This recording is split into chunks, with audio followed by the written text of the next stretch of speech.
We're now on the 17th lesson in Manesca's textbook, and this is M0070, so number 70 in my numbering.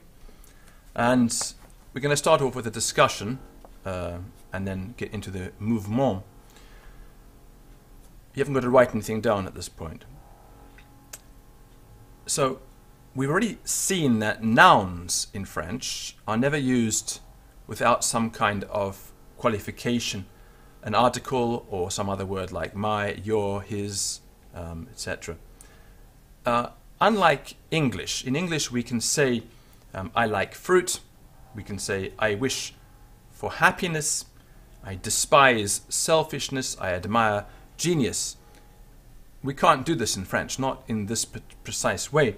So when these nouns would be used alone in English, like I admire genius, in French we'd have to say I admire the genius. That's not this particular person, but the quality of genius. I despise selfishness. A Frenchman would have to say I despise this selfishness. So they'd use the word the, or they'd use du, meaning some. When things are spoken of in a general or collective sense, all, or in general, could be used before them without changing the meaning. So then you'd use le in French. So I like wine, meaning I like wine in general. I generally like wine. You'd say j'aime le vin. J'aime le vin. That means I like all kinds of wine.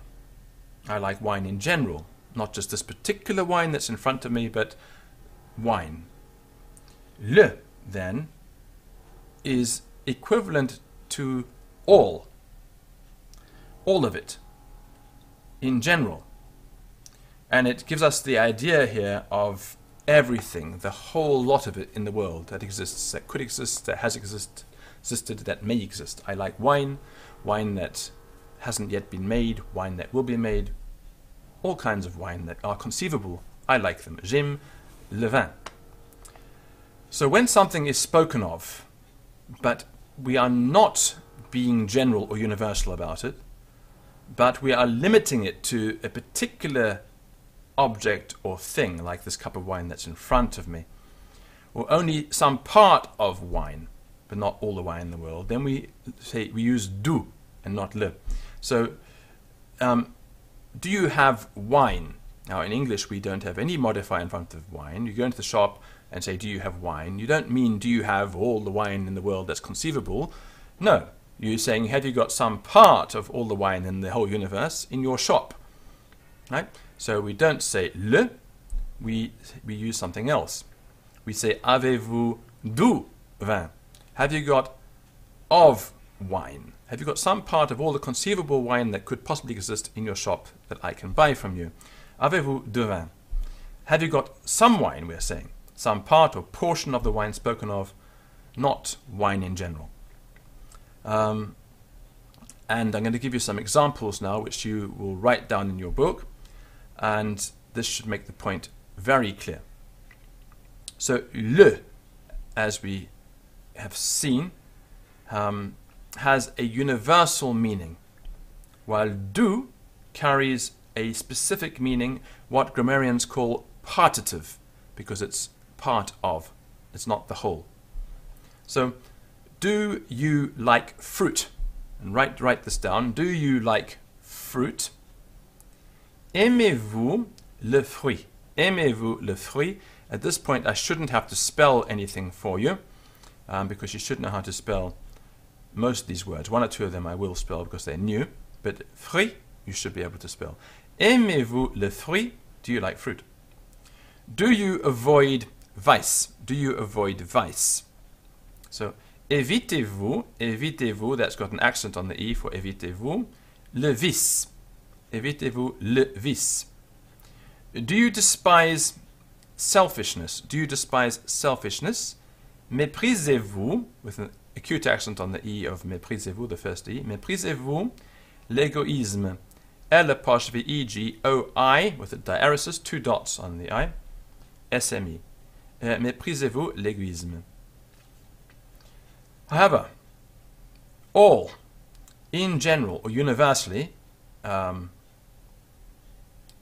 we could use all or universal or generally in all these three cases above without changing the meaning. So, do you like fruit in general? Aimez-vous le fruit? Do you avoid all vice? Évitez-vous le vice? Do you despise selfishness in totality? Méprisez-vous l'égoïsme?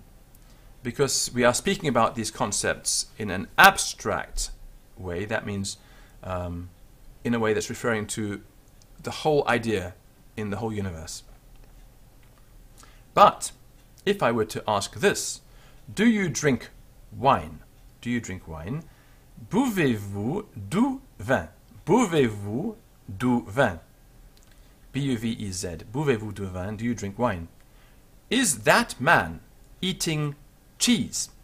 Cet homme mange-t-il du fromage? Cet homme mange-t-il du fromage? Has he money? Has he money? Or has he got money? A-t-il de l'argent? A-t-il de l'argent?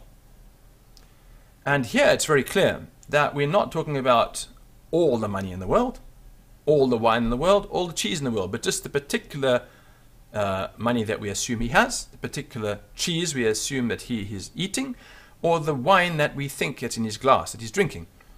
So it's partitive, it's part of the whole. And only a portion of all the wine or cheese or money in the world is being spoken of. And now we're going to have our mouvement, our oral exercise. Aimez-vous le fruit? Aimez-vous le fruit? Je l'aime. Voulez-vous du fruit? Voulez-vous du fruit? J'en veux. J'en veux. J'-E-N, remember? Aimez-vous le vin? Aimez-vous le vin? Je l'aime. Buvez-vous du vin? Buvez-vous du vin? J'en bois. Aimez-vous le poisson? Aimez-vous le poisson? Je l'aime. Mangez-vous le poisson? Mangez-vous le poisson? Je le mange. Cherchez-vous du poisson? Cherchez-vous du poisson? J'en cherche. Trouvez-vous du poisson? Trouvez-vous du poisson? J'en trouve. Évitez-vous le vice? Évitez-vous le vice? Je l'évite. Évitez-vous l'égoïsme? Évitez-vous l'égoïsme? Je l'évite. So one way of thinking about this is, for example, somebody who has an intolerance or a food allergy. So they would, you would ask them, do you eat chocolate? So that means all the chocolate in the world. Or you're at a dinner table and somebody hands you some chocolate and you say, no thank you, but do you have wine? So you're asking, do you have some wine at this meal, not do you have all the wine in the world? So if you're asking somebody, do you have wine, you would use du, and the person asking about whether the other person eats chocolate, they would say le. Right? And that's the end of this lesson. Bye.